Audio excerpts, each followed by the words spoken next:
I've been driving around, riding cars, man, I feel just like a rock star.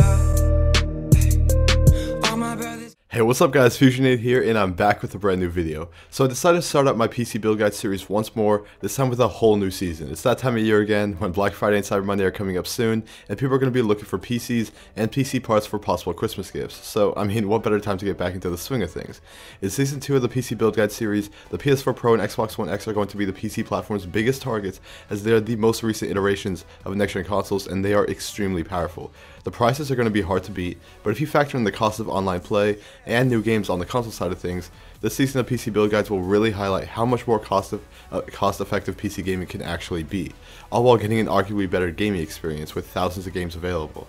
In this particular video, we're showcasing a build that costs much less than its PS4 Pro and Xbox One X counterparts, and can run all modern games at medium-high settings at 1080p 60fps, some even at Ultra.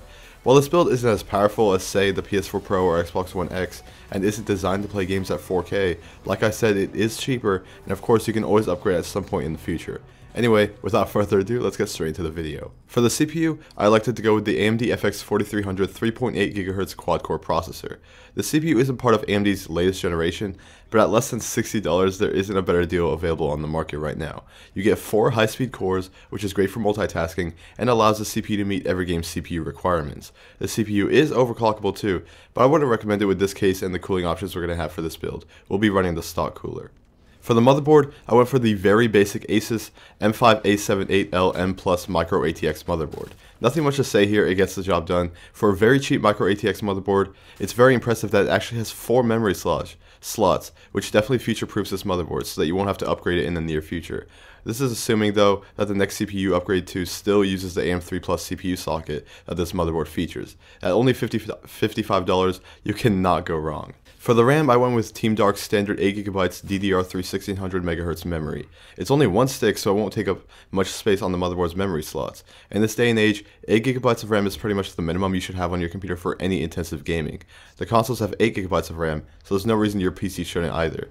This is the cheapest 8GB of memory on the market, priced at only $57. In a lot of these build guide videos, you're going to see me feature the same hard drive practically every time. This is the one I also use in my main setup too. The Western Digital Caviar Blue 1TB is, and has been for a long time, the best bang for your buck hard drive on the market.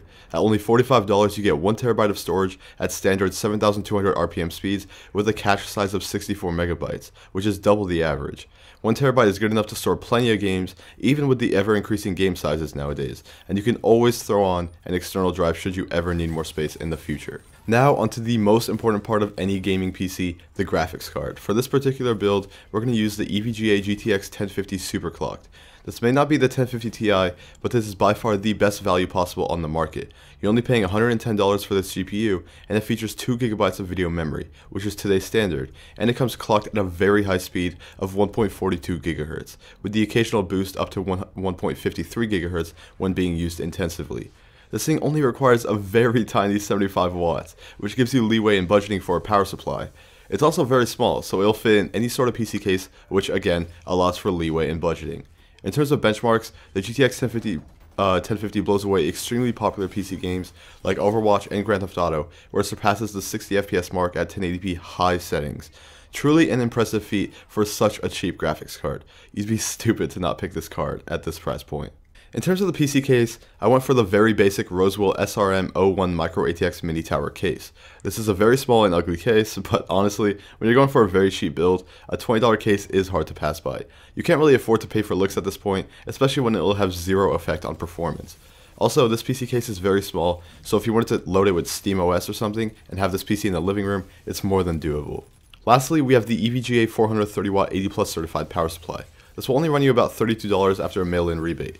There are cheaper options, but those aren't 80+ certified and aren't from reliable brands. The worst thing to have in your PC is a power supply failure, because it can potentially screw up other parts of your computer and will end up being extremely costly. It's worth paying the $5 to $10 more for a power supply that you know will support your build and will last for a very long time.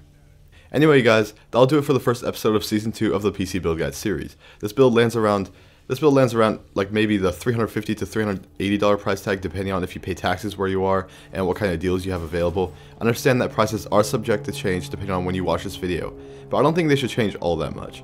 I hope you guys enjoyed this video, and I hope this helped any of you looking to get into PC gaming at a price point that's cheaper than the latest consoles. The second you build this thing and boot it up, you won't have to worry about paying for anything like Xbox Live or PlayStation Plus. You won't even need to worry about buying games right away, as many of the free-to-play options on PC, such as League of Legends or Dota 2, are amazing. You can also choose to live the pirate's life. Well, actually, let's just act like I didn't say that. If you guys enjoyed this video, please be sure to drop a like to support the channel. Also, don't forget to hit that sub button and drop any feedback in the comments below along with suggestions for the next videos this season. Thank you all for watching, and I hope to see you in the next video.